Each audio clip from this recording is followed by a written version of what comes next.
I call the July 14th Connected City Advisory Board meeting to begin. To order, yeah, that's the word I'm looking for. The first thing on the agenda is to approve the June 16th meeting minutes. Does anybody have any comments, questions, concerns? No, I motion to approve the meeting minutes. I'll second. Yes, thank you. All those in favor say aye. Aye. Aye. Aye. All those. No, I know, but I'm gonna maybe say yay. I abstain since I wasn't at the June meeting. I don't know if they're accurate or not.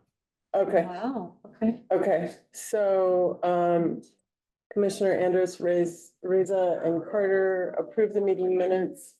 And Commissioner Wachowski abstained. Should we get one more since? Yeah, we were just doing the meeting minutes. Approve. Okay, Let's do it.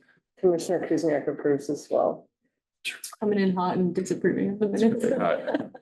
We're right off near death experience, and they try and run me over in the crosswalk. I'm sorry. I do my best to shake it up, so I was like, Yeah, I'll be on the jazz for a while. well, your shirt is fly, so at least you got that going for you. Thanks. Okay, now we'll move to public comment, general public comment. There's no one in the room here other than staff. Is there anyone online? No, well, Yes. David Cohen. But you're here already. In person and online. And fires. Here, he's the engineer. Oh, He's right here. Aaron's here for the third item. okay, I'm trying to figure out who Parker is. It's Aaron Aaron Parker. Parker. It's turned around, yeah. Aaron. No, I'm, No. it's a Oh my different, God. it's a different. Aaron Parker. I'm Dave Don't Kernan. think it. Sorry, that's me, she did. Yes, you're Dave, but I was trying to figure out who Aaron Parker was. And who he was. There, you switched it. Oh, no, that looks better. That's funny. I see no comment.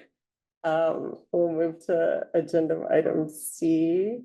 We receive the staff recommendation for the traffic calming project on Crestline Drive. That's you, Dave. Yeah, that is me. So, did you remember in May, I came to the meeting to give everyone an overview of our 2024 process for getting applications and evaluation for traffic calming projects. And at that time, we had identified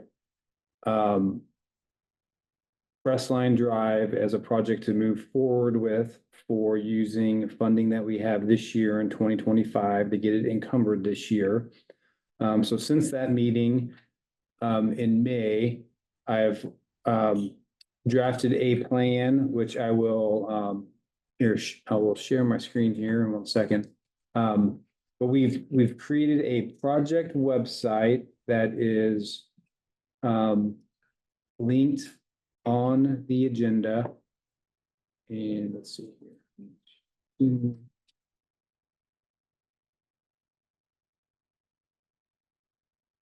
Am I able to share my screen? Yeah, I can. Oh, there we go. So we have set up a project website. We have attached a proposed traffic calming recommendation for speed cushions on Crestline. So this proposal has 5. We met with the leadership of the neighborhood association, presented this option. It was well supported. We then created this website and went out for public feedback as part of our process for traffic calming projects to receive feedback. That feedback's attached to the agenda. So we had a very good responses. There was over 110, I think, comments from mainly most people from the neighborhood regarding the project. It's just to identify any other issues or things that we need to think about as we're moving forward with the project. There's not necessarily a voting per se element to getting feedback, but it is important for us to kind of gauge the interest in the project, just if you've read through the feedback, the majority is positive and supporting moving forward with the project. So we're trying to keep this moving quick enough to be able to get the funds encumbered by the end of the year, get it designed. So we did just close the feedback, public feedback yesterday. So all that is attached to the agenda. But I would say, like I said, most of it's pretty favorable. And at this point, our intention is just going through the process that we've laid out with that program to get feedback from this body and then take it to the city commission before we move forward with design and construction. So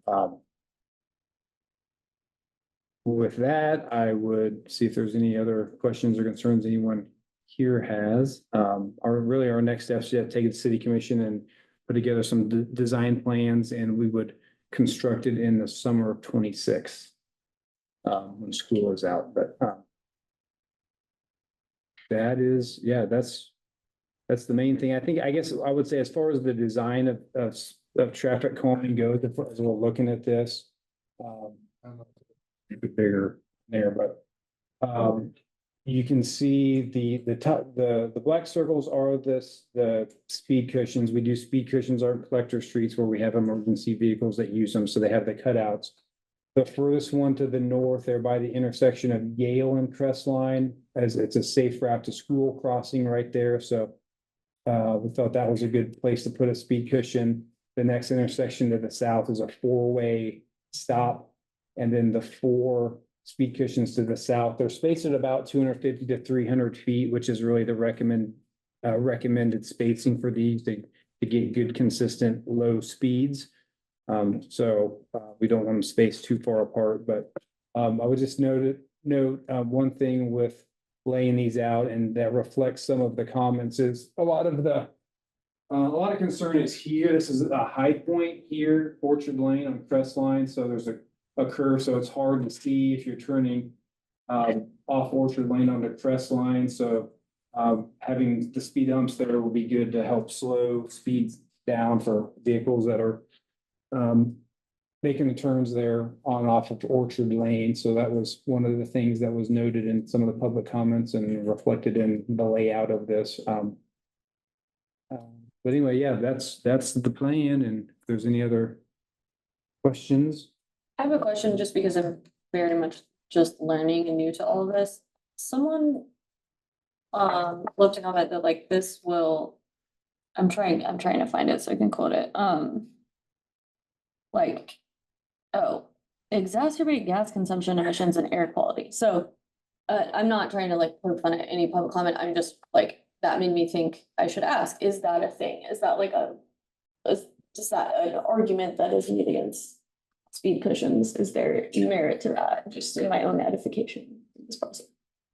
Or increasing emissions? Yeah, because I saw that comment and I was like, how is that possibly a thing? I don't think it would have any measurable impact on emissions.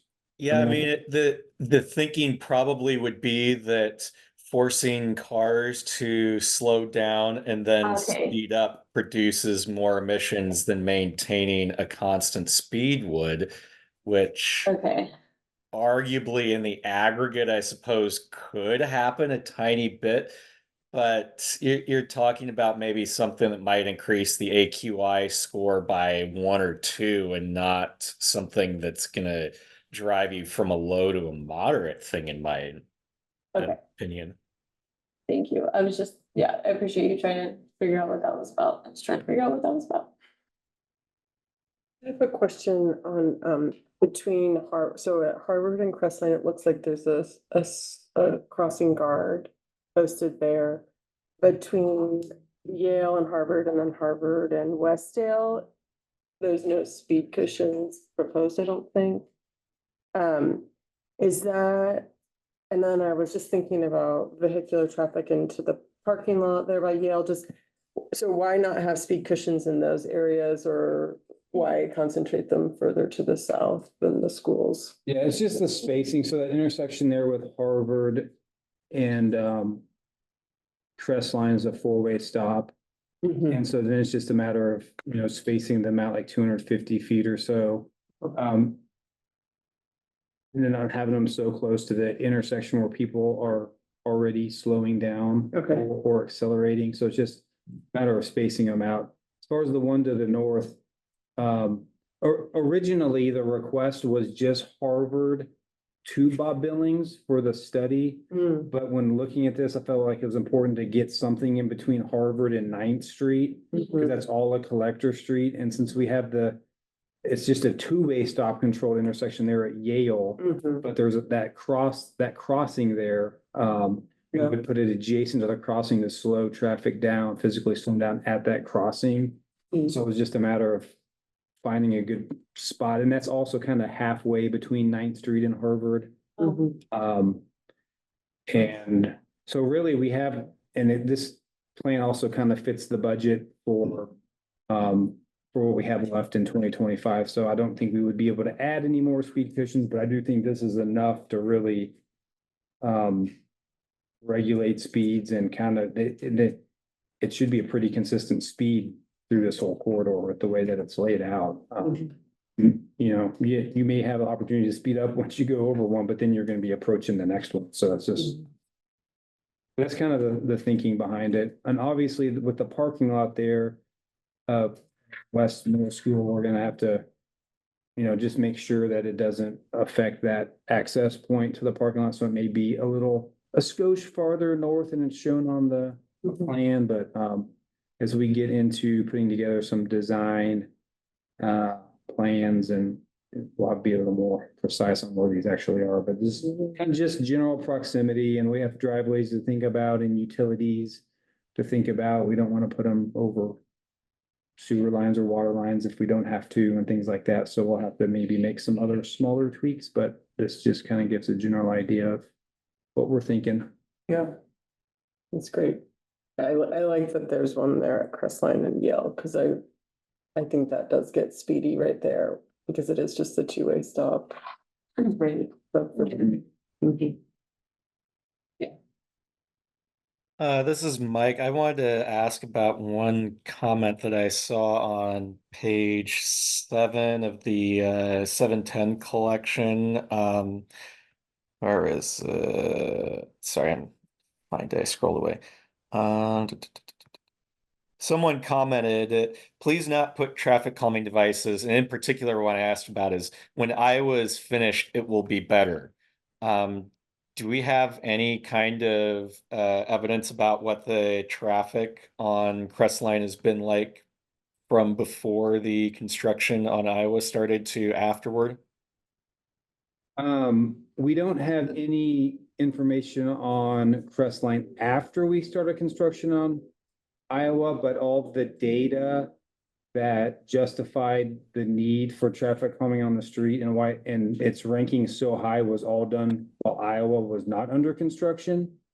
So before Iowa was under construction, there was a lot of speed and volume on Crestline that it warranted traffic calming. So I don't think that what's going on further to the south on Iowa will have any impact on Crestline at all, at least from the before condition. So there could be more traffic on Crestline. Yeah, that's what I was under expecting to construction. hear as well, because who's gonna go through campus to get to Crestline and go south from like Lead Center up the hill there? You're gonna be coming from Iowa and then cutting across Bob Billings to get to Crestline there, and so the construction wouldn't. It doesn't seem right. You would be. It would be if there was construction on North Iowa, maybe going up to like 9th, but not this. Okay, thank you. So you said the funds would be encumbered by the end of this year. Design would start this year and then construction next year? Yes, Okay, so like this time next year or spring? next summer, when school is out. Yeah, this is awesome. Thanks for managing this, and I know that this got added to your plate, so on top of everything else you do. Oh, yeah, sorry, go ahead. Sorry. I'm not trying to tie this up, I was just thinking, Dave. Alright. Okay, So I was looking through my notes to try to remember how we got from the list of applications to Crestline to speed bumps.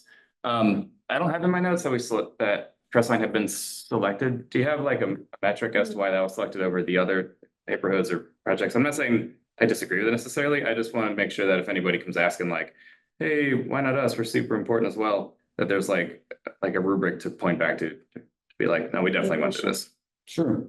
Yeah, so when we wrapped up the evaluation that we presented in May, there was a table that we attached and we identified if the streets were either a neighborhood project, which if you did traffic calming on that street, it would affect other streets, or a minor project that's just isolated to the street, right? And so the two highest scoring minor projects were Overland Drive between Folks and Wakarusa and Crestline. Those by far had the highest score. Overland Drive, that's in front of Free State.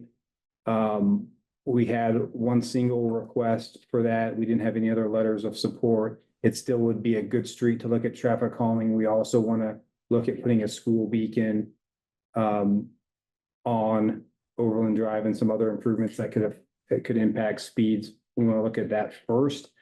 And so given the budget that we have and just how high Crestline ranked and the letters of support, I don't remember exactly the number, but there was over 50 letters submitted for Crestline. So it had a lot of support. So it was a really easy in that regard to select that we could get it done in the next year and it fit the budget. So that was kind of the reason. The other three high scoring streets from the evaluation are going to be grouped into a neighborhood project that we're going to start looking at engagement later this year over just west of campus on University Stratford Road. So that's how we ended up selecting the Crestline project. And all that information on the table is online as well on our neighborhood traffic management program website, I see I it. believe. Okay, thanks.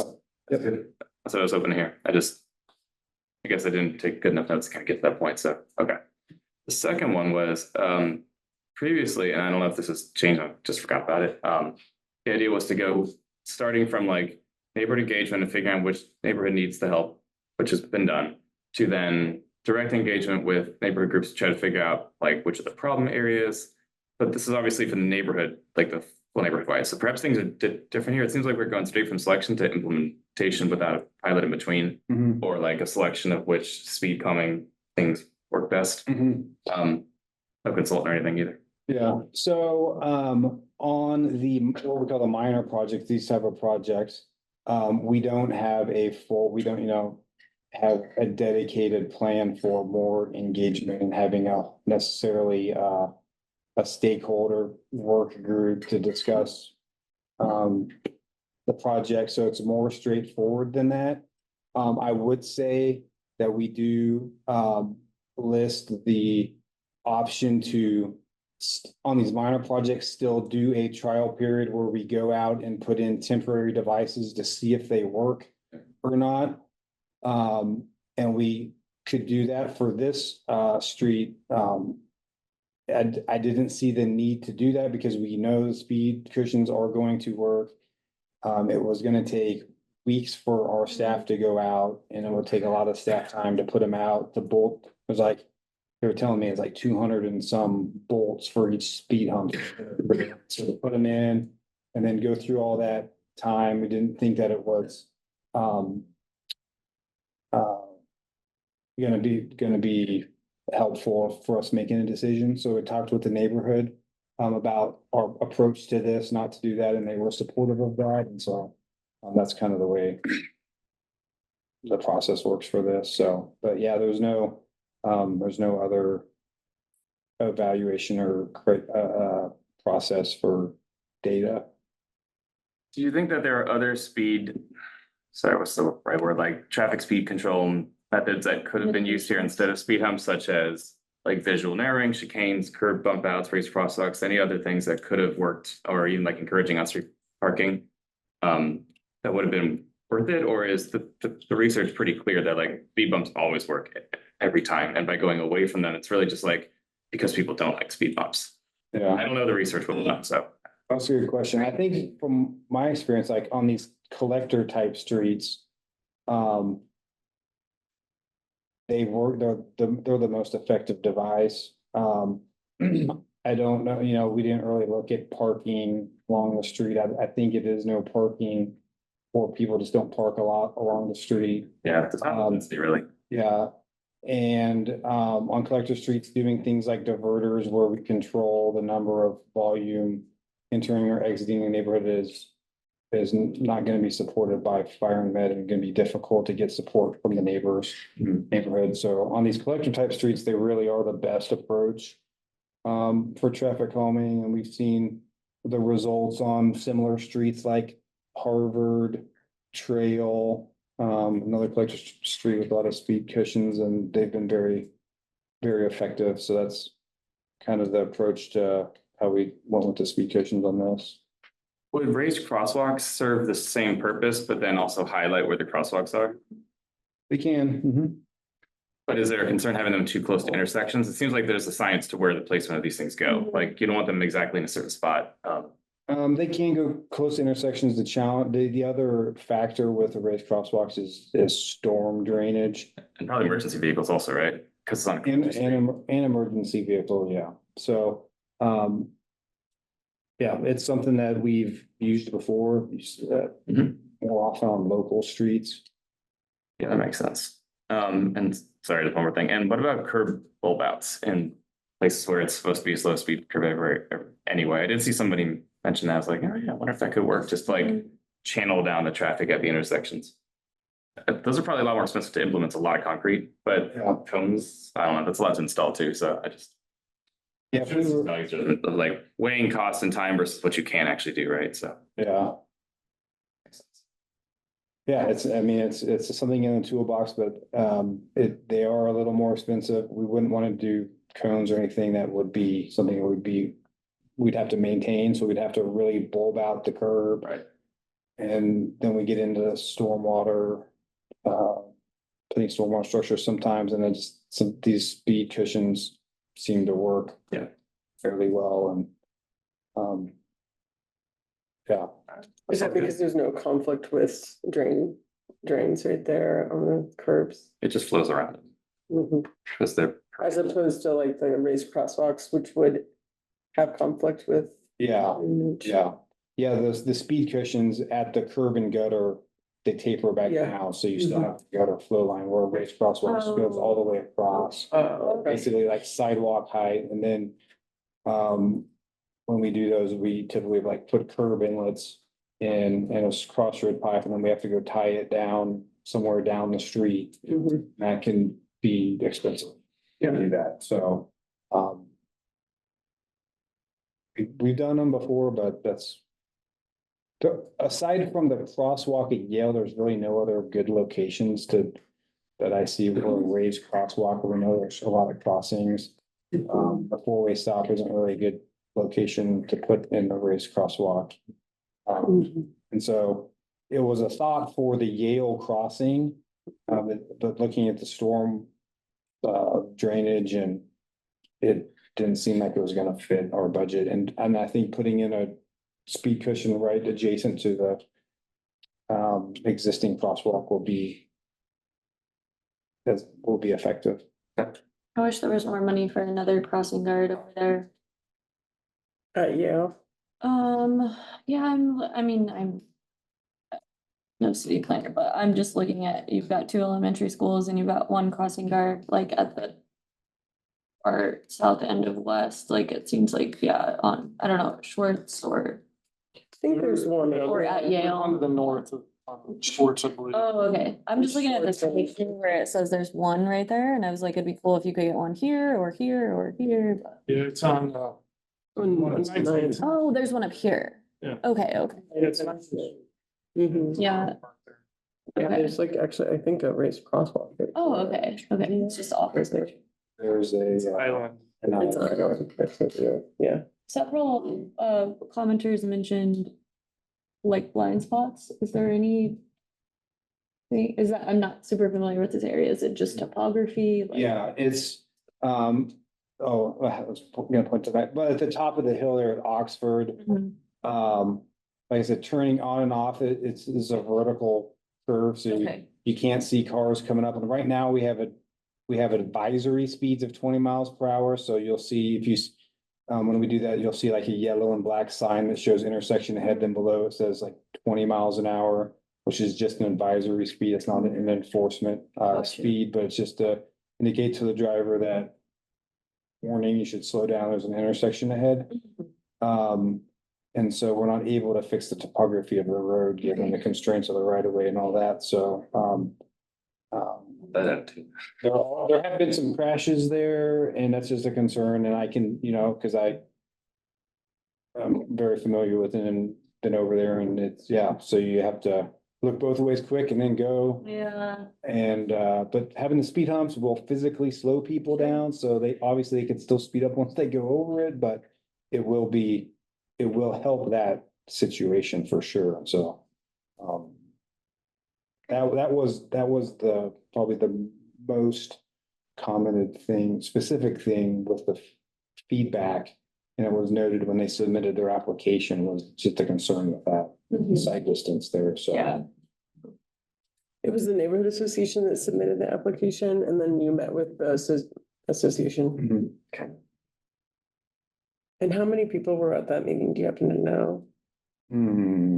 More than five to eight. Okay, It was a large group, nice. yeah. Great. I'd just say overall, like, don't misconstrue my questions as thinking this is not the right direction. I think overall this checks a lot of good boxes, like we're moving fast, we're not relying on consultants, we're doing what we know works, Mhm. talking to the neighborhood, like this is all really good stuff, actually. So I just want to make sure I fully understood everything, so I'm liking what I hear. It helps me when you ask bigger questions like that because I still have such a gap in understanding. So like, I really appreciate that. Sure. I did have one final question. So a couple people were like, there's no speeding here. I have a feeling they're probably speeding here. Is there any data to justify just for the people who are like, I don't see a problem? There is, and we might try to include that on our website if we haven't really done it.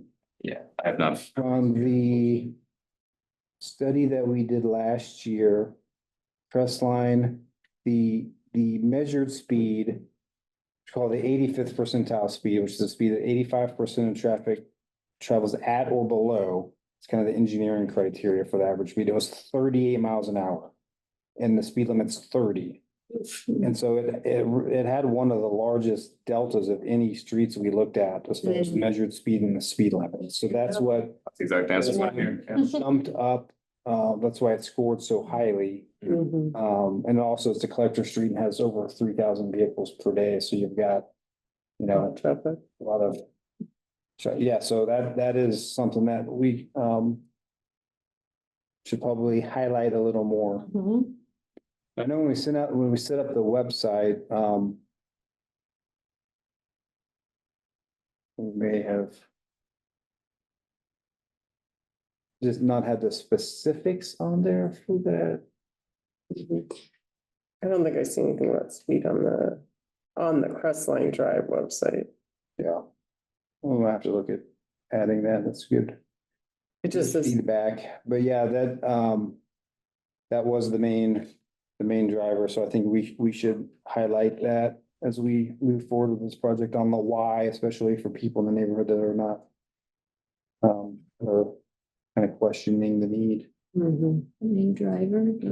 I would say I think my favorite comment was the one that said, I don't think we need any speed bumps except for right at Yale. And it's like occasional commenter, Yale, like, oh, Yeah, okay. yeah. Yes, in my backyard, nobody else's backyard, but clever. Good stuff. any other questions, comments? This is an action item, so So then. need a motion. Yeah, we'll make a motion. to- Yeah, we don't need a motion. Oh, okay. It's just getting, it is feedback. Okay, well, I'll change the agenda. Okay, great. Well, then, Thank you, Dave. We'll move on to the next item on the land disturbance permit. That's probably huge. I will introduce Jonathan. So we've talked stormwater a few times. And so the new land disturbance permit took effect and we wanted to kind of present this to the board and just kind of let you guys know what that's about. Jonathan is our environmental manager on an MSO that oversees our stormwater program as well as our HHW facility, compost facility. And a few other environmental programs, our backflow program and our fetchel and grease program.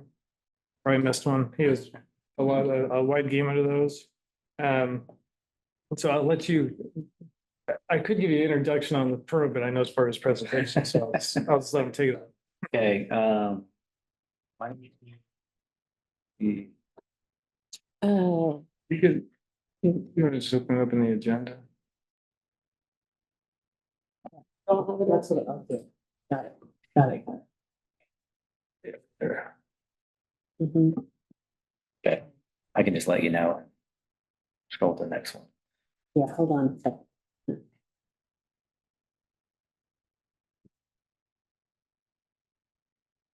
Where's share? Right in the middle bottom. Oh, yeah. Green line.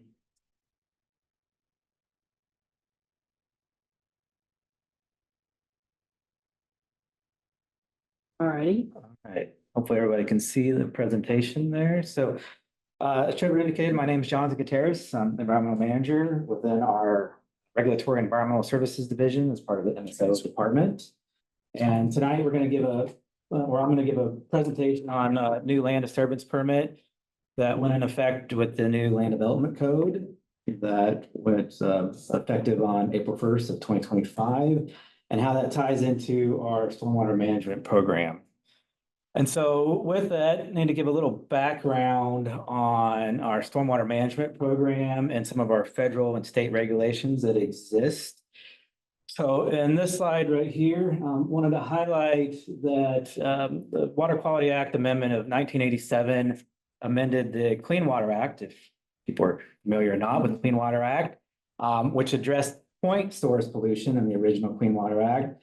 With the amendment to the 1987 Water Quality Act, it was to address non-point source pollution, and specifically when it came to municipalities, construction sites, and industrial activities as well. Go to the next slide. So with the passing of that amendment for the Water Quality Act of 1987, it was determined that the Environmental Protection Agency would be issuing permits in order for compliance under that amendment. And so it was determined, though, that the authority of issuing those permits would be delegated to the state levels. And here in the state of Kansas, the Kansas Department of Health and Environment is the ones that actually issues those permits. And once again, tied back to the amendment when it comes to construction, industrial, and what we like to refer to as municipal separate storm sewer system, or MS4. And if you're familiar with the environmental field, we're really into acronyms. Yeah. So tonight, as I kind of go through the presentation, I'll try to limit using acronyms, but I will state the MS4 is one that I will probably use frequently throughout the presentation. But again, those were stormwater permits that are issued from the state of Kansas to those activities. So once again, MS4, we have a definition in here. I don't necessarily need to read the entire definition if people have got the presentation in front of them, but basically it's the conveyance system here within a city that's owned and operated by the city and designed or used for collecting or conveying stormwater here within the city boundaries. And so the MS4 permits that are issued to municipalities, once again, in the state of Kansas, are issued by the Kansas Department of Health and Environment, enforced by the Kansas Department of Health and Environment. This permit actually is what allows the city to discharge stormwater through our MS4 system. Within the permit, it has 6 minimum control measures, or essentially what sections that we need to stay in compliance with within the city. And we also like to emphasize that this is a citywide permit. So as we note here in the presentation, it does require the collaboration with other departments, citizens, and businesses. I also just kind of want to highlight a few other things is this permit is like 48 pages long. Our current permit went into effect at the beginning of January 1st of this year and runs till 2029. And it is a point-based system permit that we are required to submit annual reports every year to show that we are in compliance.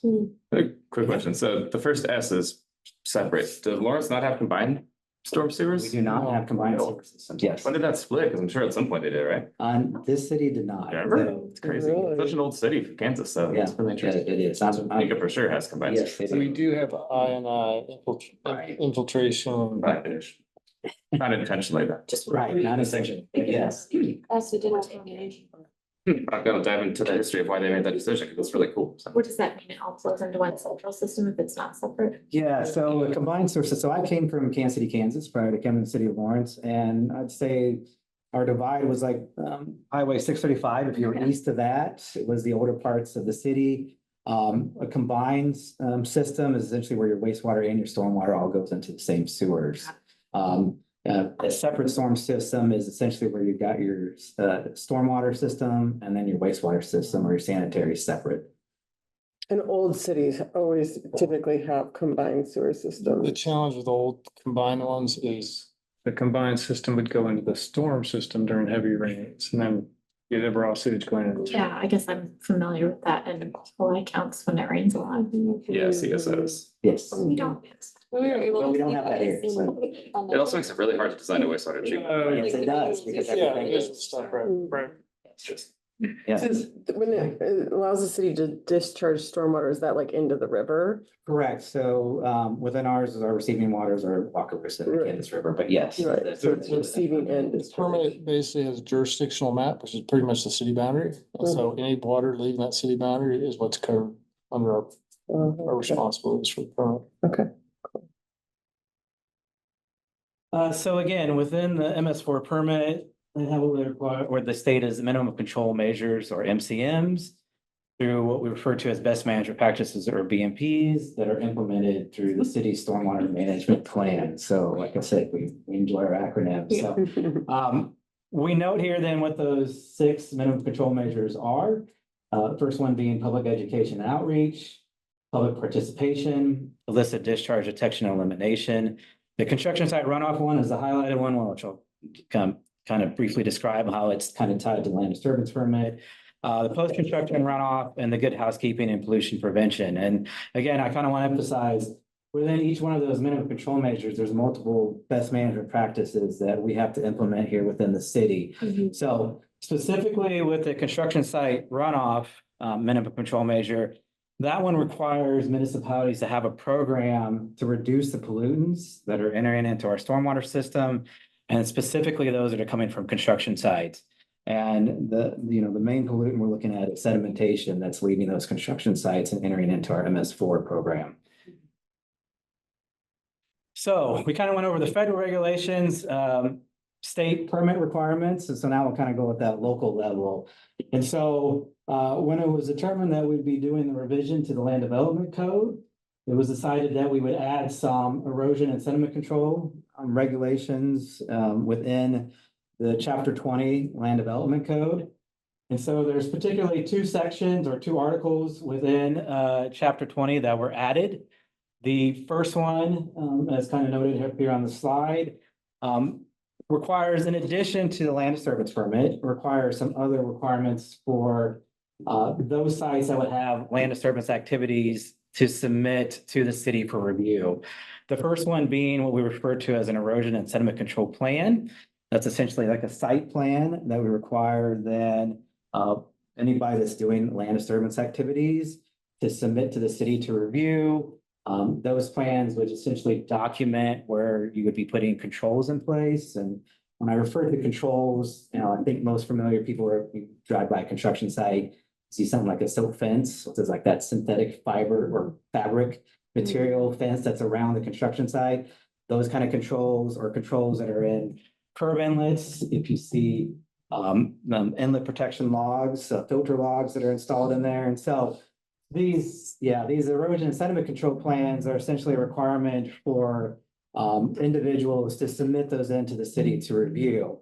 In addition to that, it was also implemented a requirement for what we call a stormwater pollution prevention plan.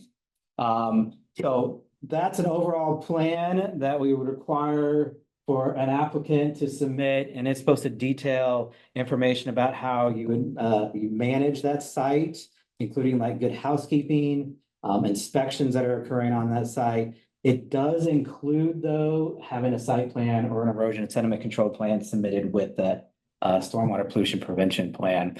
I do want to note, while the land development code added some of these erosion sediment control requirements, we do have within our city code, chapter 9, article 11, our stormwater pollution prevention city code, which is where we adopted a lot of the requirements within the MS4 permit and codified it within the city of Lawrence.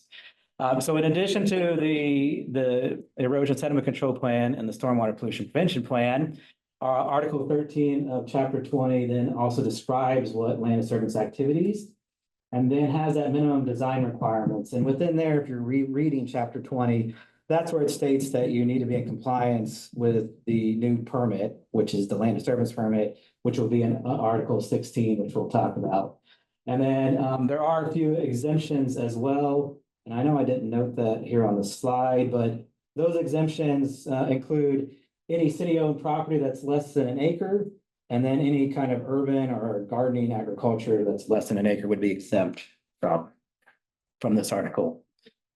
And so then the second article, 1605 within the new land development code of Chapter 20, this is the article that actually then lays out the requirements for if you would need to have a land disturbance permit based upon land disturbance activities that might be occurring at a site. And so it also reiterates some of those requirements for the erosion and sediment control plan, also reiterates the stormwater pollution prevention plan requirements need to be submitted. And then this is the one that actually describes the activities requiring the land disturbance permit. And then also does list exemptions, which again, I don't have actually listed on here, but those exemptions, and these are additional exemptions from Article 13 as well. Those include like routine maintenance of existing utilities, crop or livestock agriculture, nursery operations, creation of residential or community gardens, any emergency activity that's necessary for protection of life, property, or natural resources, installation of groundwater wells, routine maintenance of existing utilities, and then any kind of residential projects, landscaping or lawn replacement as well. So those are exemptions to not requiring that land disturbance. So on the landscaping, they're doing a lot with disturbing the sediments. Why is that an exemption? Well, so we'll kind of go through some. Let me put it this way. We also tied this to some of the requirements that the state of Kansas has when it comes to some of their exemptions and some of their permits. So as we mentioned early on with the new the adoption of the 1987 Clean Water Act amendment and those permits that were required that the state of Kansas issues, they have some certain exemptions, and it kind of comes down to the size of what the land disturbance activity is occurring. And so we essentially kind of mirrored that with the idea that these kind of the activities that would be under, kind of speak ahead. It's a 1 acre is kind of a limit, exemptions at the state level. And so we kind of felt like these are those kind of projects that would be under that kind of that 1 acre, but instead of just putting it as a 1 acre, we went with the idea that these were activities that would be exempt. Plus, it also comes down to the idea that the real intent for the land disturbance permit is to be looking at those larger, construction sites, right? And if we were to be requiring a land disturbance permit for all of your residential work out there, that's really not the overall intent of what a land disturbance permit is intended for. It's going back to our MS4 permit and requiring that we have a program in place. It's really looking at those construction sites. That's where you see most of that runoff and that sedimentation leaving and impacting into receiving water. So, Yeah, it would have been a challenge it getting would a have, homeowner to get a permit to dig plant a bush, so to speak. But I think the thing to remember, if it's a major landscaping job that for whatever reason didn't require the permit, they're still subject to our Chapter 9 regs. So if they make a mess, they're still subject to stormwater regulations. And so then we usually would get a complaint and follow up and they'd still have to put in their inlets, they still have to put in their silt fence, they still have to do all that. It's just they'd be exempt from permit. I see. Yes, Okay. yes. And you said that there was, residential development under an acre is also exempt? So not within our permit. So we'll get into that, Okay. that's not specifically, but within the state permit requirements, those are exempt. Oh, okay, I got it. So yes, so just to clarify. Okay, thanks. Yes, so you can go ahead. And yes, and so we also wanted to add into this presentation that in addition to the new revised land development code, our department, the MSO department, also added within our construction material specifications, section 6100 as we refer to it as, for some erosion and sediment controls. We didn't have a document previously, so for contractors to be aware of what controls that they can actually, we allow here within the city limits at construction sites. And so now we do have this document that can be referenced so that when it gets to the point that someone is applying for a land disturbance permit, they will know what controls that we allow here in the city, and that is part of our review. So this actually went into effect at the beginning of 2025 as well. All right, so the land disturbance permit. So we pulled some direct definitions from the Land Development Code, Chapter 20. So on the right there in blue, that comes from the first section or Article 13, which states land disturbance activities include at a minimum any activity that changes the physical conditions of landform, vegetation, and hydrology, creates bare soil, or otherwise may cause erosion or sedimentation. So that's kind of describing land disturbance activities within the Article 13, and then specifically in Article 16, which is again the article that requires an actual land disturbance permit. Then this is how it was defined for land disturbance activities. So that includes earthwork, vegetation, or national cover removal. So disturbance, clearing, grubbing, grading, excavation, placement of fill or filling, tree removal unless the entire root stump structure is left in place, and any other activity that may cause erosion, contribute to sediment, or alter the quality or quantity of stormwater runoff. So if it is determined that you are performing any of these land disturbance activities, then you would be required to at least look into applying for a land disturbance permit, which we would essentially review during that process to determine if we actually needed to issue a land disturbance permit. And so the actual permit application process. And so if everybody maybe is or isn't familiar with here in the city of Lawrence, we use the enterprise permitting and licensing software that our planning and development services department utilizes. So we determined that would be the best approach to receiving these applications for new land disturbance permit, reviewing, and then issuing those land disturbance permits, plus by having it within the enterprise and permitting and licensing software that would also allow the collaboration between both the municipal service and operations department and our planning department as well, for them to know where we are issuing our land disturbance permit if it is tied to, say, a building permit. And so the chart here then describes on when you go to apply. So let's say you've now determined that it appears you need to have a land disturbance permit, and you go to apply for a land disturbance permit. This chart will indicate what it is that you would need to submit besides just applying. So if it is a site that has land disturbance activities less than an acre, you would be required to submit that previously indicated erosion and sediment control plan.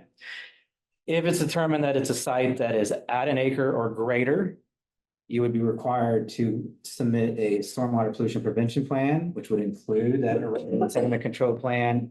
Plus, within the enterprise permitting and licensing application, it will indicate, and we have an indication in there, that you also need to apply for that state permit, as well as that was noted at the beginning of the presentation, and that's referred to as a notice of intent, and you get that permit through the Kansas Department of Health and Environment.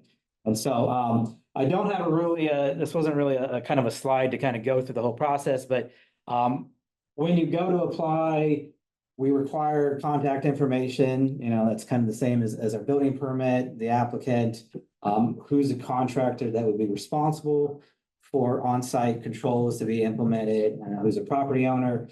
In addition to that, we do require the number of acres that the land service activity would be occurring on. So that way we can also compare and make sure that the right submittal documentations are submitted at that point in time. We also do require you to provide what controls you would be putting in place. And so when we are reviewing any of those submitted documents, we can compare that to what's submitted into that application. And so then if we have any questions or concerns, then we can have that feedback, depending upon, again, what's submitted. And so we do have one dedicated staff member within my team, a stormwater program administrator, that is reviewing these applications, providing comments and feedbacks, ensuring completeness, and doing technical reviews, and then issuing those permits. Here is just an example that we've put together so that those individuals that might not be familiar with what we would refer to as an erosion and sediment control plan, this is essentially an example document that they could essentially use as an example to put together a plan as they go to submit. Really the key features here is we want to have a site plan that's demonstrating, what is existing potential infrastructure. So we're kind of aware that they're putting controls there. So if there's any kind of storm inlets on site, where are nearby channels or streams? Also, we would like to know what the runoff direction is. So we request for flow arrows, and then we do want to have them indicate where they're going to be putting things like silt fences, where their entrance is at, and all of that information. So we have an idea, and that's something that we would know and compare if we're going out on site and doing inspections.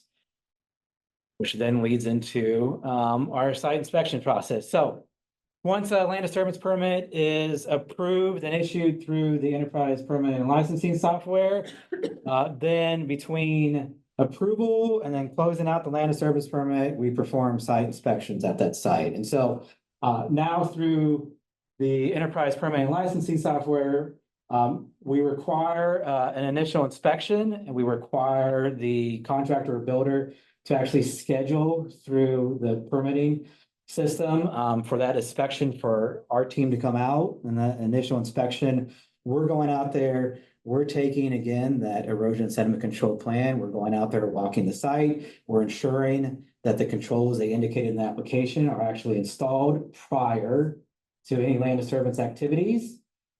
And then at the end of the project, we conduct a final inspection at that site as well.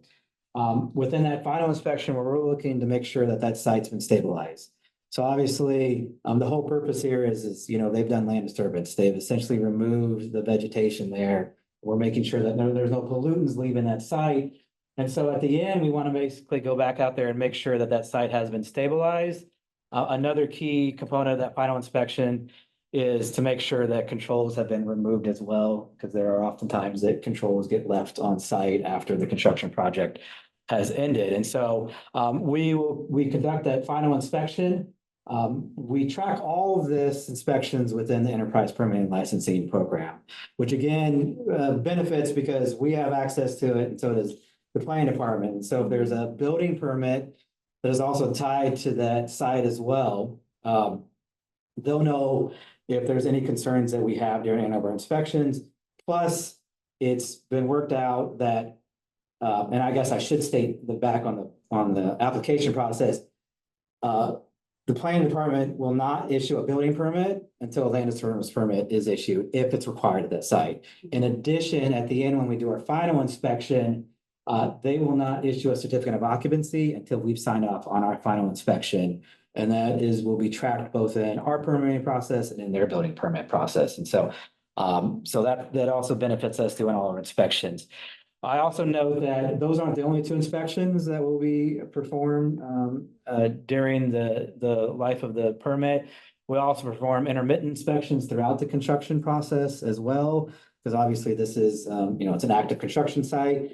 We go out there and make sure that any controls, if there's any kind of issues, making sure that there aren't any pollutants leaving the site. We'll perform those inspections to make sure everything's being maintained, repairs, or anything like that. In those inspections, our process is to inform on-site contractors, provide them essentially an inspection report indicating where we would see potential deficiencies. And if we do see any kind of deficiencies, we tend to start off with what we refer to as more as a compliance assistance at that point in time, making sure that those deficiencies are corrected. But if it turned out that we need to have enforcement, we do have the ability to do such enforcement like stop work orders. This is another benefit to having all of our work within enterprise permitting licensing. So if we issue a stop work order, then our counterparts over in the planning department will also know that there's a stop work order as well. So after we've done that final inspection and then we've signed off and then we close out our permit, and then essentially again the building permit would be issued, subject to all of their final inspections as well. And so we do have a website we put together just for the land disturbance permit, since this is a new permit that is a requirement. The website is listed here. My recommendation, though, is pretty much if anybody just types in Lawrence land disturbance, that's like the first thing that'll come up on a search engine. But again, this is where we direct most people right now to go out and they can look on here. It has the FAQs. It tells people where they need to go to apply to get the land disturbance permit and all the requirements as well. And so with that, I just also want to note that if there's any other kind of questions ever about land disturbance permit, always feel free to call our main line or for MSO. They can always direct it to my team. In addition to that, we do have a general email. It's stormwater@lawrenceks.gov that people can send email to, and multiple people on my team have access to and can answer. And then also, this is also for any other kind of stormwater management questions here within the city of Lawrence. You know, this is essentially the way to contact my team. There is a separate website, which I know I don't have listed here because this is for specifically the land disturbance permit, but if you go out and you type in Lawrence and stormwater management, that will go to our stormwater management website as well. And it has all of our permits, pretty much anything that deals again with our MS4 permit, stormwater here in the city. And that website's an example of the permit because it's actually required by the permit. We have to have a stormwater website. We have to have the permit online. We have to educate the public with what this is. Mhm. If they're doing stump grinding, like if a tree company is, then they need to get the permit. So that's the one that if we go back to what activities are required, essentially, if they're not removing the actual stump itself, then you wouldn't require to have a land disturbance permit. But if you're essentially removing the stump entirely, then yes, there is that requirement that you would probably need to have a land disturbance permit. Now, obviously, this is a new permit. Yeah. So with that, you know, we're kind of reviewing what we've got in there for now, and any application that's submitted in, we are reviewing what that project entails.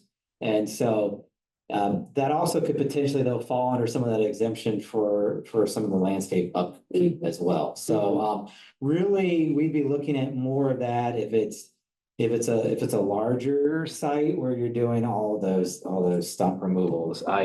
If it was submitted, we'd probably review that project and possibly we'd probably look at some of those, maybe one of those exemptions, because the intent and purpose of this, and I will reiterate or state that this isn't a new type of permit. Other municipalities have land disturbance permits. We just didn't have it here, but it's a pretty effective tool for an MS4 program when it comes to administering your construction project. And so we've kind of taken some of the feedback from some of those municipalities as well as when we were looking into this. And so and we're kind of continuing. And so again, the real intent is really looking at those larger construction. And so it's not really looking at what you're doing at your home. It's the earthwork. Yes. Right, like you're gonna stump grind your tree at home compared to a bulldozer clear cutting. Yeah. moving dirt, that's, Yeah. Yeah, because I was thinking there's probably, like, when I'm looking at the cases where it would be required, there could be situations like with the stump grinding as an example, where construction isn't occurring, Yes, I know, but like tree removal is. correct, yes. And so I was like, is there need to be education outreach to tree companies or also like excavating companies? Yes, I personally, we removed a second driveway on our property before this went into effect, but it was like, we cleared out a whole bunch of concrete. And so I'm thinking now it would trigger a permit probably because we were disturbing the earth but it wasn't constructing a home or anything, you know what I mean? Like, right. so it wouldn't have been in planning's Right. system. Does I that was make thinking the sense? same thing too. I did that last summer. You guys are I know. You got my It driveway. was in- So, yeah, so I mean, we've been trying to, so this is really one of the purposes is to get this out, inform Mhm. people that this does exist now. Yeah. We have given a presentation to the Lawrence Home Builders Association already.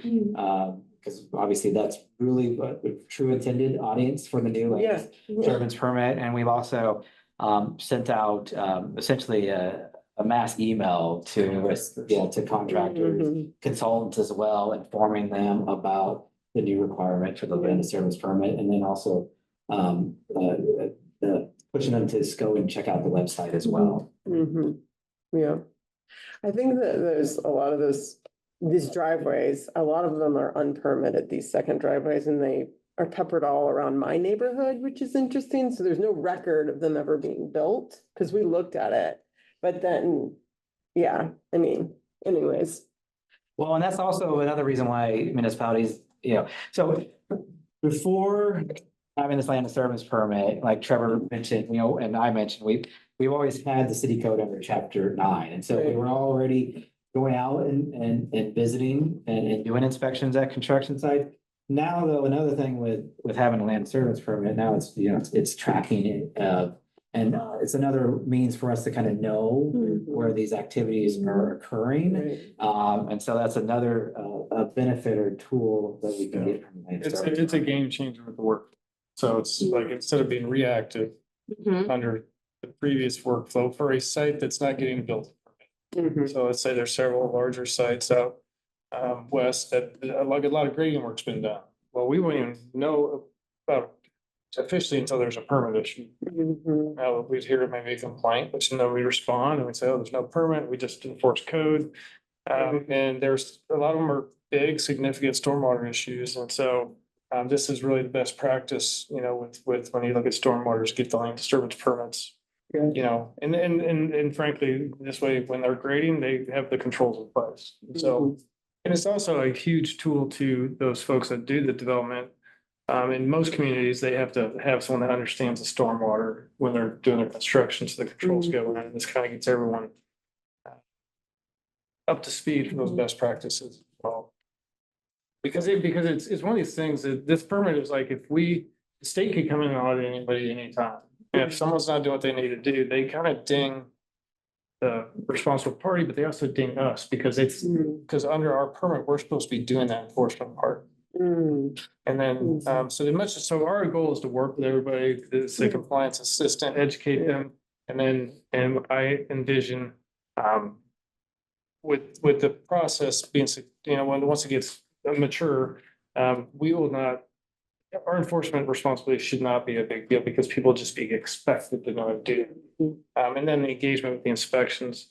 When the state comes in, then they have a little different level in how they do stuff. And then when the feds come in, if EPA shows up, it's a different story. Because they go after the state, saying the responsible party. And they issue the fines that are very, they will get the developer's attention. Because there's like silt fence, for example, the $10 per foot per day. Yeah, so.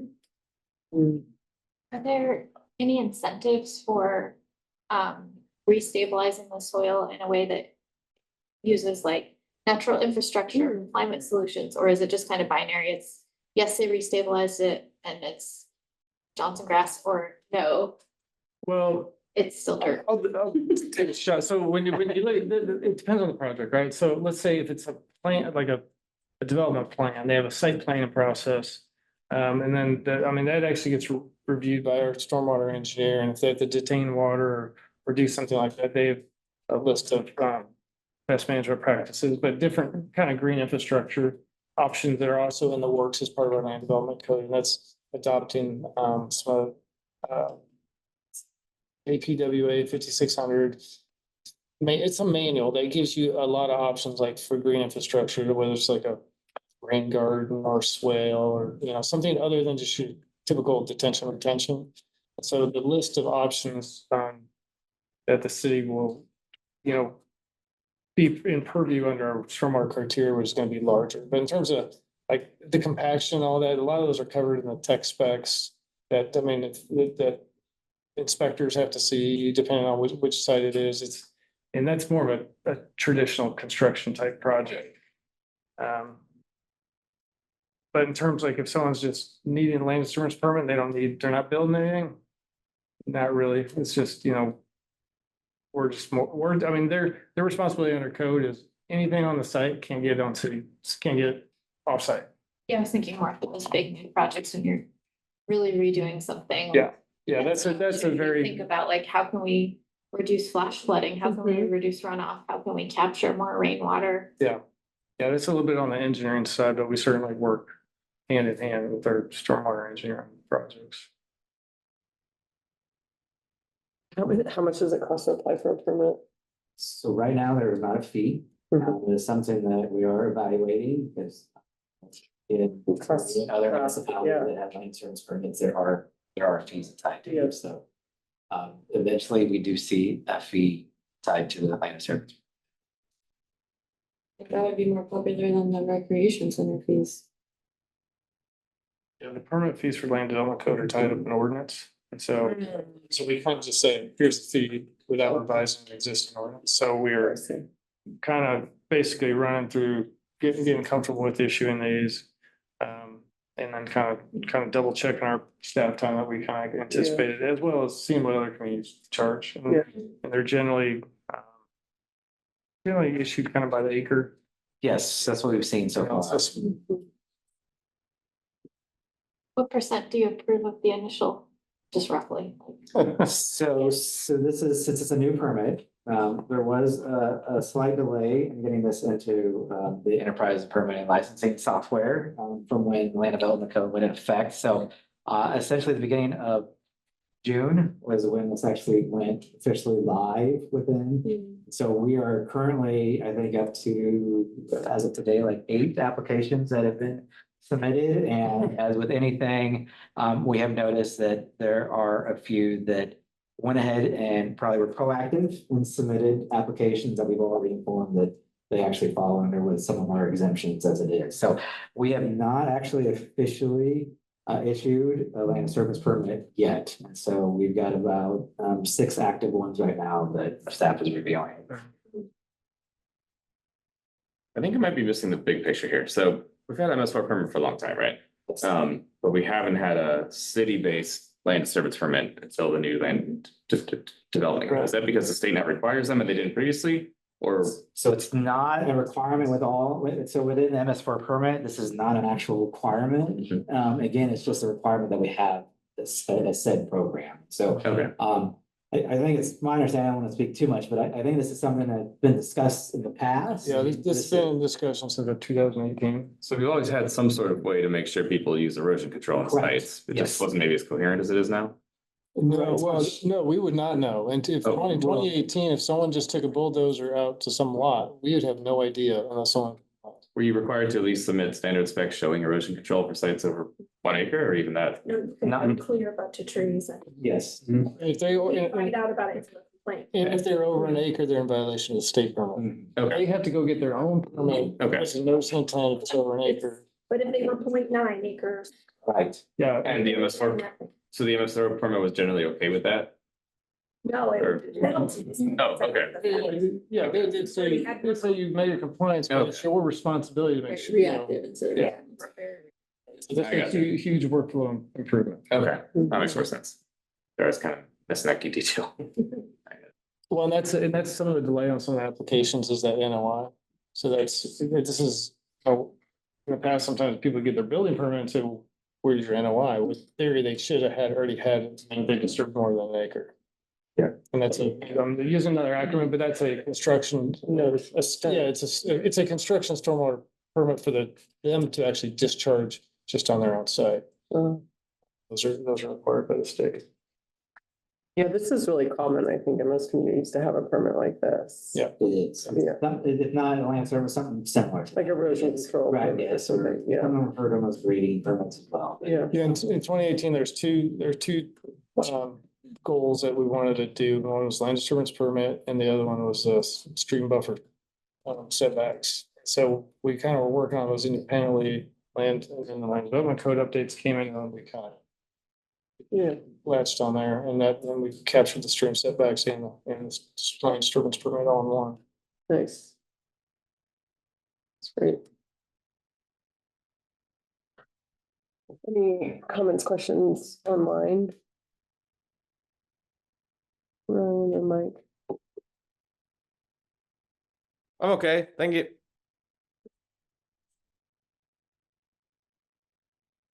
So this was just to receive the presentation. Thank Yes. you, Jonathan. Yeah, this is super informative. So we'll move on to the next agenda item from Aaron. Hey, everybody. Sorry, I'm joining you remotely. Can you hear me okay? Yes. Okay, there may be some background noise, that coming through or no problem. Yeah, there's like some talking maybe. Yes, yeah, I came down to the wrong location is what happened. So I'm at City Hall at the Parks and Rec meeting. No. Outside of that, they're broadcasting out here. I didn't think that would be happening. I'll try to speak loudly. So this is just a brief update on the Mass Street 14th to 23rd Streets multimodal improvements projects. We took this project and the concept design study to City Commission in April of last year, and then were given the direction that staff were given the direction that they city commissioners wanted to provide additional input on design direction.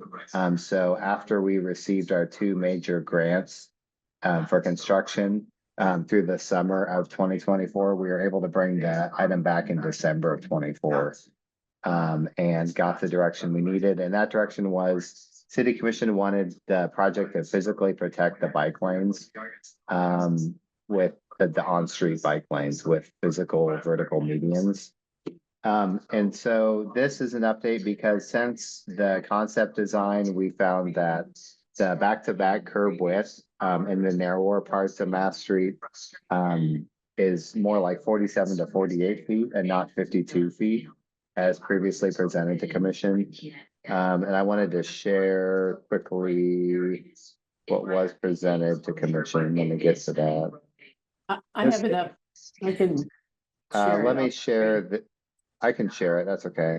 Okay, Can you see this here? This is the option C, which is the 52-foot back-to-back section.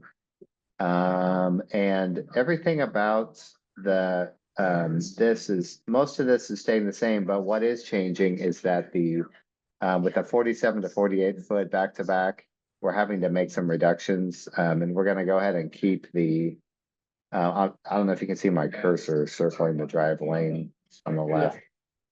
yeah, That, we can see it. that drive lane width will remain the same. The center turn lane will remain 11. Both drive lanes will be 10.5. Same 2-foot curb and gutter. And then the 5-foot bike lane is gonna need to get reduced to a 4.5-foot bike lane at its narrowest sections. It'll widen out to 5 feet at wider sections. The main takeaway though is that the 3-foot median is gonna have to go down to a narrower median. And solid waste carts are gonna have to be at the back of the curb for collection. So I'll stop sharing this and share kind of a sketch I attached to this agenda item. You should be seeing the kind of hand sketch of the half street here. It's 23.5 feet. So at the narrowest, we had the consultant put together from their survey curve back to back with, through the narrower sections and the wider sections, which are at the major intersections. And 47 is the narrowest, but typically it's like 47 and a half, 47 and 3/4, 48. But what we heard during community engagement was that the public did not want us to widen the road at all. That was option B, or one of the three options in the initial community engagement, to accommodate, more vehicle throughput and bike lanes and, various other options we considered. As a side note, they also didn't want us to put in a shared use path because street trees were deemed a very high value item in this corridor. And I got with our forestry and horticulture manager, and he found that any widening of the road or input or construction of a shared use path, any disturbance to the existing kind of planter strip area would severely impact a majority of the street trees. The street trees in this corridor are very mature and mostly desirable species. And I would add that since that kind of concept study and where we engaged, Tyler Fike was the forestry manager at that time. Now Levi Parkin is the manager, and I had him review Tyler's work. And he found that most of it, all of the structural and critical root zones that were assessed per species were pretty correct. He said he agreed with basically all of that. But what he differed in is some of the trees were in kind of poor condition and could be replaced. But a third of the trees, my key takeaway is a third of the trees, which is a good amount of them, would be highly vulnerable to disturbing activities like widening the road. So we came to the determination that we don't want to widen the road in part for that reason. We want to keep roughly the exact alignment. We don't want to go to a 48-foot standard section. We don't want to go to a 50-foot standard section. The consultant for this project recommended going to at least a 48, but we decided we want to keep to this existing alignment, and that's going to require trash collection from behind the curb. So that's what I'm showing here. Either the collection could be from the travel lane, we're still determining the median, or the trucks could straddle the median and take the bike lane, and bikes could take the new sidewalk that will be constructed to correct for ADA issues on the sidewalk, or they could take the travel lane around the truck. I think I just mentioned the truck could reach across the bike lane, but that seems a little dangerous. So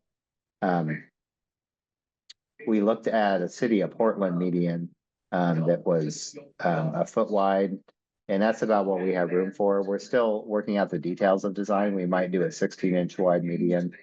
But right now that puts the bike lane at a minimum. This is the minimum section, 47 half section.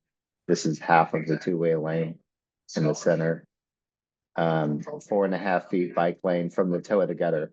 So that's the other facet. NACTO and AASHTO consider the bike lane from the toe of the gutter, the inner part of the gutter with respect to the center line of the road, the inner part to the median, the vertical surface, and it has to be a 4-foot minimum with a 1/2 foot shy distance from a vertical surface. So they're not counting the 1.5 foot gutter in that calculation. And then in other parts where the road widens out, it's going to be 5 feet wide total, plus the 1.5 foot gutter. So the bike lane will be a good width for cyclist use, and could allow for passing movements in some locations. And again, this is the narrowest sections of the road. When you get to 19th or 23rd or 14th, it widens out at those intersections to more like 56 feet or something like that. So I'll stop And here. will the median, the 1 foot median stay constant up and down the corridor, or will it ever get wider like it was initially envisioned in those? We're still working out the details of design. The consultant wanted to stop and get some direction when they found the corridor to be narrower, curb to curb. But I think the median will stay the same in the narrower parts of the corridor. At intersections where it widens out, the median could flare out, or the striping could flare out. You can see the white striping indicating or calling out the 1/2 foot shy distance for striping off of the median to kind of warn cyclists there's a median there. And same for the automobiles on the vehicle side. It's more like a 10-foot lane with a half a foot shy distance from the median there. But yeah, the striping could widen out or the median could flare out at points, if needed. But right now, it's just too early to make those determinations. But the vast majority will be a foot to a foot and a half wide versus like the 3 foot to 4 foot. With having, the big difference is like having the solid waste carts on the median versus Versus on not. the We just don't have, solid waste would prefer that. We prefer that. We just don't have the room for that. So that's the big changes. The width of that's changing. The solid waste carts will be behind the curve. Yeah. And there was a lot of concern from solid waste that when they set carts back down, I won't share the detail I sketched out with the carts in the 3 foot median that we originally were looking at. There was concern that when the automatic side loaders set the cars back down, they're not perfectly straight. They're gonna be, they might walk a little bit and they could end up in the bike lane. They could fall over into the bike lane. This way, they're set in a way that's more standardized. Trucks can deal with them. They're gonna stay behind the curb more than not. But yeah, there is a very tight space in the 3 foot median to begin with. So this may be a blessing in disguise kind of thing. Putting them out between the cars and the bikes was gonna be a challenge for operators. What's Probably the for bikes. ASL? Automatic side loader. So it's as opposed to one that's a rear loader or manually where staff get out of the truck and. I see. I think it's Reach a in, rear reach loader. Yeah, okay, that makes sense. And then the striping, like the striping alongside the median, the same striping is, in the curb cut, throughout the curb cut as well, in front of it, like by the driveway. I better show that again. This is just something I conceptualized. We'll have to look at ASHTO standards. Like here where the driveway is. Right, that's something I visualized, put down as a visualization. I'm not sure that meets NACDO or ASHTO, but we'll have to see if that maybe a white or green striping could continue through. I think white it would be, but I wanted to share really quickly something the city of Portland did. We looked at, that's where the detail came from. It's basically inspired this. It's just an article. I talked to the city of Portland and got their detail. But they have intermittent medians throughout Rosa Parks Way in a similar way. And here they are being constructed. These are ones that are bolted down to the road. We would look at a full depth one most likely for durability. Here's a stretch that doesn't have a lot of driveway breaks.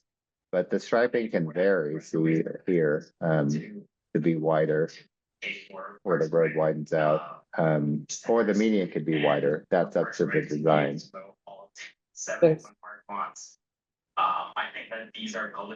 But these were built low so the trucks could straddle them. I talked to Solid Waste and their thought was that a 4-inch tall median would be straddleable. 4-inch tall, is that what you said? Right. Or we could do a 6-inch tall, but then you've got traffic right up against a taller median and trucks can't straddle and they're reaching across the bike lane for the trash, which could be dangerous for cyclists. That was my concept on this. We also have a lot more like lifted F-150s than Portland does, and I just think a generally somewhat distinct cycling culture to what Portland has, but I do like those. Yeah, I just like keep cars out of the bike lane. Sorry, so I just want to make sure I understood the deal with clearance. So I feel like a garbage truck has got to have more ground clearance than 4 inches. That seems real low. I feel like my Hyundai hatchback has 4 ground clearance, right? So yeah, and I feel like the concern of having a higher curb face on the lane of travel, it's like, well, good. The whole point is to have them not veer off, right? If it's just like an easy ramp, not really as much of an incentive to stay in your lane and pay attention, right?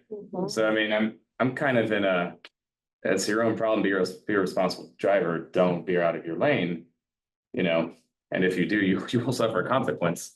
So I mean, that's where I'm coming from. As somebody who both drives and bikes and walks on that street, I pay attention to it. I hope other people would too. And if not, then here's a curb to not hit. Mhm. I don't know. That's just me though. Word. I am glad to see that you've been liaising with solid waste and found that they're actually okay with this. I feel like a year or so ago when we first talked about this, the idea of straddling at the median was brought up. And I forget if at the time solid waste had already been talked to and was like, yeah, that's never gonna work. Or if it was more speculative, but I'm glad to see that it does work. Cause yeah, I was also like, is this possible? It seems a little tricky. It seems like it's only possible if they can mount the curbs, not steer around them. And perhaps that's why it has to be a lower profile. Is that correct? Yeah, yes, I think that's correct. Okay. Yeah, it would be tricky. I know that we did experiments with turning movement with the trucks, getting them in and around curbs that were recessed away from the driveways when they were that was one of the options at the time, and they have limited turning capacity. Especially operators have differing skill levels. So one thing I had heard was, yeah, and this is my best operator, so. I mean, it can vary a little bit. So I think something that works, as a compromise for all the constraints given. Yeah. So I guess here's an idea, just take it or leave it. If they're gonna be collecting trash along the entire length of Massachusetts Street, they really shouldn't have to be going in and out of that lane. They can use the lane for the entire length and therefore only have to straddle or mount the curb at the beginning and at the end of it with. Yeah, I mean, if they have to take turns, I guess, but That's likely what they'll do. okay, I don't know if they're saying, That's good, we're not saying that they're not gonna do that. Mhm. The driveways are so close together, there's no like going in and out. Right, exactly. Yeah. Like, There'll be sections where we have to, you can have two driveways fairly close together and we won't have like a little piece of. Exactly. Curb in between, cause then you still gotta back in and out of your driveways.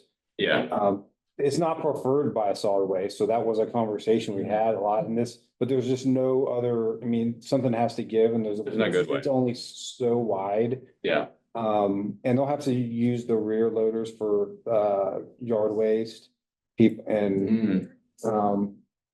And so there'll still be some manual pickups but I think they do go through like super early in the morning, like first route of the day, so that. I mean, we've also just got the concerns with through traffic too. If you're straddling the lane, you got through traffic that will have to use the center turn lane for wait. So right. Yeah, there's challenges, but like Aaron mentioned, we saw this example in Portland, Oregon, which is almost identical type of street where solid waste is pick up at the back of the curb, same like lane width. Actually, I think they had 11-foot lanes or we had 10.5 and like a very similar design and so that's our consultant hadn't found an option for us and we found this option and Nice. Yeah. we've been on pause with design as we've looked to find this solution. So maybe we're a little bit behind schedule, but it was a big enough change from what we had presented to the public that we felt was worth just sharing where we were at in the process. So What work will you do with homeowners to help them understand where to put their trash cans and also the people who currently park on Mass Street, which isn't very many people, this is my neighborhood. But with church on Sunday in front at that middle school, there's drop off at that middle school, yeah. The drop off is crazy. Yeah. Yeah, and then there's also that bike box on, is it 15th? 14th, will that be shifted over? I don't know about the bike box. I know, well, for trash, first question, the trash pickup, it'll be the same as it is now. They'll put it at the back of the curb. Unless there's some other reasons why this design, they need to put it in a specific place. We don't know that at this point. Generally, it'd probably be where it's at now. They can pick it up in the same location. As far as the parking goes, I know there's some recessed parking that exists today or angled parking that will remain. Any other on-street parking will be removed aside from the school. I think the school area is staying the same, right, Aaron? Like we don't have the raised curb through there. Yeah, we'll have to design for that so that buses can come in and out. And then like the street parking on the west side opposite that, for the businesses, the bike lane is gonna route behind that, outside of that.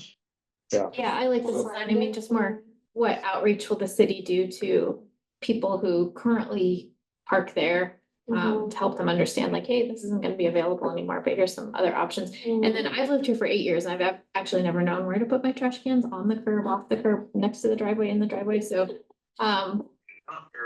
Just a suggestion that might be helpful to do a little Yeah, education. we talked with solid waste and they had issues with, they did like an educational campaign on this corridor, I think, to have solid waste carts put by the driveways for some reason. I'm trying to remember, or maybe it was behind the curb. I can't remember what the exact thing was, but they had kind of a range of results. But I think something done again like that, door hangers and letters, mailers, just educating owners to put, not put the carts in the bike lane, then they needed to go behind the curb.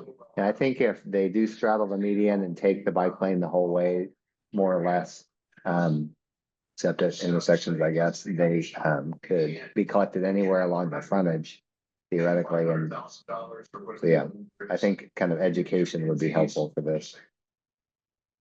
Yeah, maybe targeted education, just tags on the carts that are in this specific stretch or something, saying, hey, this change is coming. Yeah, that would probably help. Aaron, you talked previously about getting a snow blower to clear the bike lane. With the reduced width, does that affect anything at all? Yeah, we With looked at that. We were wanting to, let me get back to the detail. We're wanting us to use a standard street skid steer with a blower mounted for snow removal and a vacuum broom for leaf and debris removal. Yeah. I think we're still at, let's see, the last I looked, it's 6 feet, so we should have the 72 inches needed to get through there. It's possible we'll need a specialized piece of equipment, but likely we'll just use the standard equipment. We will. We will, right, okay, yeah, looks like it's right at 72. It'll be smaller, like skid steer with a broom attachment. It's a little narrower than other ones. Parks and Rec's going to maintain the lanes. Oh, they are good. Great. Well, I'm at Parks and Rec meeting now, so I can swing in and ask them. I wouldn't advise that. Yeah, it might not be the night for them. Seems like a good moment right now. Yeah, it's gonna be really tight. They make some attachments that are gonna be that will fit the area. It's gonna be a challenge. Are you guys gonna use an existing skid steer or buy a dedicated one for this? It seems like a UTV would be cheaper here. I'm gonna leave that to Parks and Rec. Yeah. I think it's gonna be a smaller dedicated piece of equipment, is my understanding, but Great. These are just gonna be really. Any other comments, questions, Ryan? Thanks for finding a creative solution. Yeah. Yeah. This is a really good option. Yeah. Ryan or Mike? Yeah, I think this will be a good solution and hopefully a good project out there on this signature corridor. Yeah. Yeah, it looks great. Thank you, Aaron, for your work on this. Sorry if you already said this, is there like a estimated start time? Yeah, we got a little behind with looking further into design, but at the last conversation, the consultant was still looking to advertise around the same time as originally planned, which is this coming late winter, 26. So we're hoping to break ground in around when the students leave this summer, but we want to also avoid the World Cup time. Yeah. So that's kind of to be determined. Getting behind, it takes away a little bit of our options on maybe splitting the project up, but I think we can Yeah. still work through it. That's challenging, yeah. Great. Thank you, Aaron. Thanks for giving us this update too. Yeah. Exciting. Would take. How long will construction take? Yeah, I don't, Aaron, do you know? Hoping to get it done next calendar, Next 2026. depending on when we start and any other slowdowns we may need to have during the summer with World Cup events, phasing type things, but we're, yeah. Hoping to get it done next year. Did the grant come through? I assume it did, everything. We got Yes. several grants, carbon reduction, monies and Safe streets. safe streets, or TA, was it TA? Yeah, there was a TA grant on there, I think. Yeah, we got a TA grant for 2.4 million-ish, and we got a carbon reduction for 1 million, and then we just got another carbon reduction for about 400,000. And we're going to get I'm mixing up projects. We're gonna get a Blue Cross Blue Shield design grant that is a pathway for a $50,000 construction grant. And I also have an AIC grant for transit for the bus stop improvements, kind of for the floating bus stop islands that are required with this design. So I think that's 130,000. And so this is definitely federalized as a project, so we can accept other federal grants and just have to follow Foley and DB kind of things. So we have funding, and I think one of the only other things we were looking at is just, doing the mill and overlay and some other utility improvements along while we're there. So integrating some of those things, making it a little more holistic. Great. I think, okay, thank you. Sorry. That's the last thing on the agenda. We'll just look at the calendar for Melissa was gonna do the MSO campus update, I think, next month. I was wondering if I think that the CIP was presented right after we met about it. Was there any update after that being presented? For campus? Just general. Yeah. The direction was to look at cap sales tax funding street maintenance over the loop, but then there was some pushback on that at the last meeting. So I think that's gonna be discussed more tomorrow night. I don't think there's real clarity that came from commission in the last meeting. So there was some question, the only thing for Connected City was a question about the status of the loop project, to which Jake did clarify that it is for this is the segment from Michigan to Sanders Shaw. That segment of the loop is for that alignment, and that our property acquisition was unsuccessful, so we will have to return that grant. We checked with KDOT and they will not allow it to be applied to a different segment or a different alignment. So that clarification, I don't know if everyone who submitted written comment caught that piece. Yeah, I didn't understand that. Yeah, we got a lot of questions about that. Yeah. Workshop, like, can you speak up about this? Yeah. So unfortunately, there's nothing we can do because the grant is only good for that alignment, and so there is about a little over 800,000 remaining in that segment of the loop, that project as of 2025 money. I think there was a lot of question because it was listed as unfunded for next year, but that was some additional money that was not funded. So the question now is, what does the commission want to do with the funds from the Michigan to Sanders Shaw alignment? Do they want to apply it to look at another alignment to connect that segment? Do they want to apply it to downtown? Do they want to, there's options. They want to split it up and look at designing and hoping that there's future grant opportunities.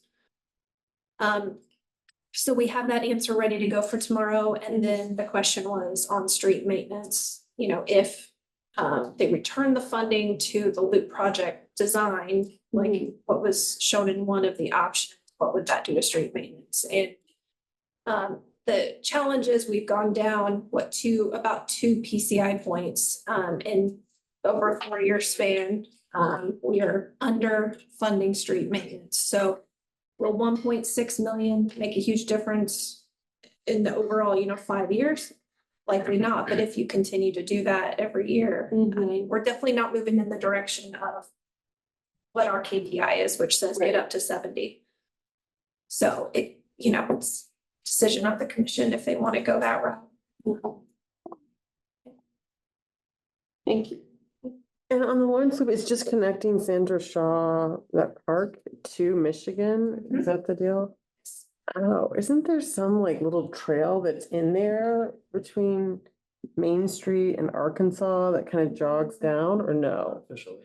Not officially? Oh, that's That's what I do. unofficial. That's unofficial. I see. So that's what we're all probably doing. where. Okay. Yeah. Okay, so that's where they probably couldn't acquire the property. Along the alignment that is shown, Yeah. it was not successful. Hmm.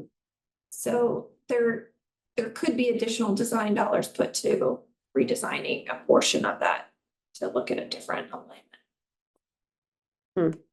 And has there, I don't know, is there contemplation of putting a protected bike lane up Michigan? I mean, however you, I know that there's still this unresolved thing of getting to Michigan, but putting a protected bike lane on Michigan North. I think all of that could be looked at with, if there's money dedicated to looking Yeah. at revised alignments. But the challenge then is there's not the money to construct.